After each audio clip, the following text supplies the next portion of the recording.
Hello, everybody. I am happy to be joining the Mixed Media Frenzy Hop with the theme of Merry and Bright. So let's get started. I am going to do watercoloring and embossing on my background as my mixed media. And I had a hard time deciding which photos I wanted, but then I thought these two photos gave a better flow to the design that I had in mind. So I've got my watercolors, including a separate tub of gold watercolor. Now that's an older product. It's a Twinkling H2O brand. I'm not sure that that's manufactured anymore. Last time I looked, I had a hard time finding it. So for my embossing, I'm going to use this Concord and Ninth stamp, which is a turnabout stamp, but I'm just going to use it as a regular stamp if you know what the turnabouts are. I'm going to use it for its texture because it kind of has a snow texture to it, and I am just going to use portions of the stamp, as you'll see here, and just use my fingers and kind of blob myself some little snow flurries around the edges where I marked my photos were going to sit on the layout.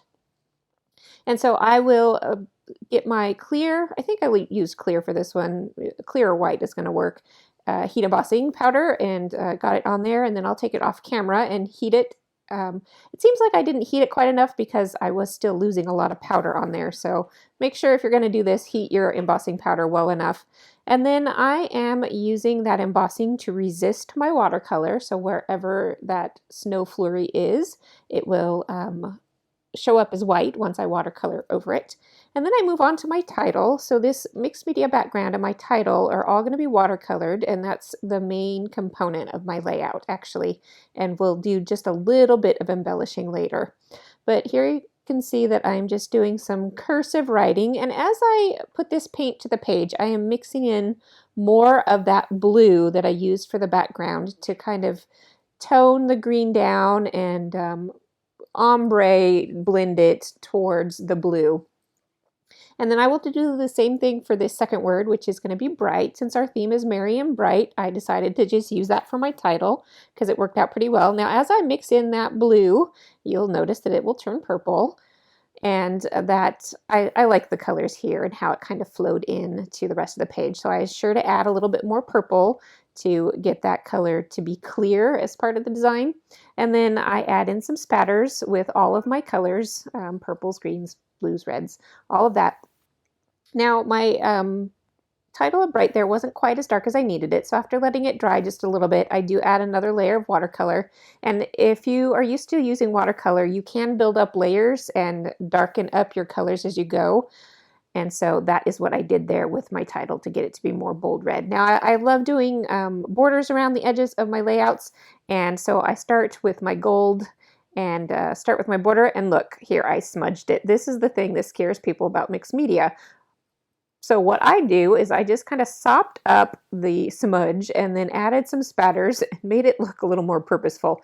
And that is part of the reason why I keep my mixed media layout so fluid and flowing, because it's easier for me to hide my mistakes, which is very common for me to make. So if you keep a looser style, that's another reason or another advantage to hiding some mistakes. So now that everything has had a chance to dry, I did let that all dry overnight. I came in to finish up my title because the title isn't just Merry Bright, it's Merry and Bright. So I am tucking in an ampersand out of that gold paint into the background behind my words. So I did use a pencil when doing my title to very lightly pencil in my words and letters, and then I kind of erased back most of the pencil line, just left enough pencil so that I could see it, and that way when I cover it up with my watercolors, then it won't be very noticeable with the pencil line.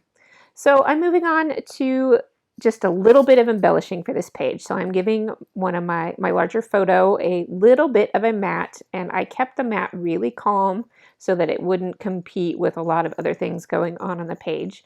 And then my upper photo, instead of matting it, I'm going to give it some dimension with some foam tape here. And I think that'll help highlight it enough that I don't want to double matte or matte both of my photos. And I did have those pencil lines on my layout originally before I started all this, so I'm trying to tuck my photos kind of back in the same place I had in mind. And then I'm just going to add small layers, and these are mostly the branding strips off of the pattern paper. Now all of these extra embellishments I'm using in the papers are from the November Hip Kit Club Kit, that's what it is. And so I've got some chipboard frames out. I've got that Fa La La frame out, and then I'm building up these little kind of banner pieces to go in 3 spots to start building up 3 cluster areas on my layout. And I am keeping them small because I don't want to compete too much with all of that mixed media I've got going on.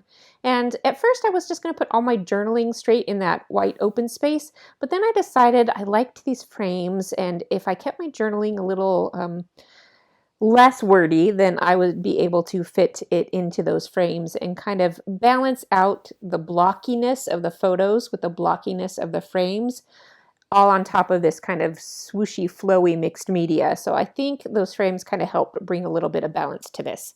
Now I am going to literally sprinkle some sequins onto this layout and glue them all down. I do kind of leave them where they fall, although I will turn them upright, and if too many things are overlapping, I will kind of spread them out a little bit or make nice little clusters. But for the most part, I just sprinkle and glue, and that is my sequins. I did want to be sure to add some purple sequins to this mix since I had a little bit of purple going on, and as you can tell, my photos have some hints of purpley tone to them, so I wanted to be sure to draw that in as well. So those sequins were from Spiegel Mom Scraps, and that completes my layout for this time, and I will leave you with a few close-up photos. Now remember, this is a hop. We have mostly YouTubers, but there are 2 Instagrammers on this hop, so be sure to look in the show notes and check out the links to the other crafters videos and Instagram posts.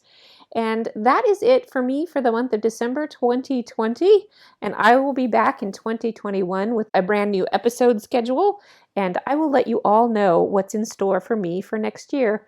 Thanks for joining me, and I hope you'll come back.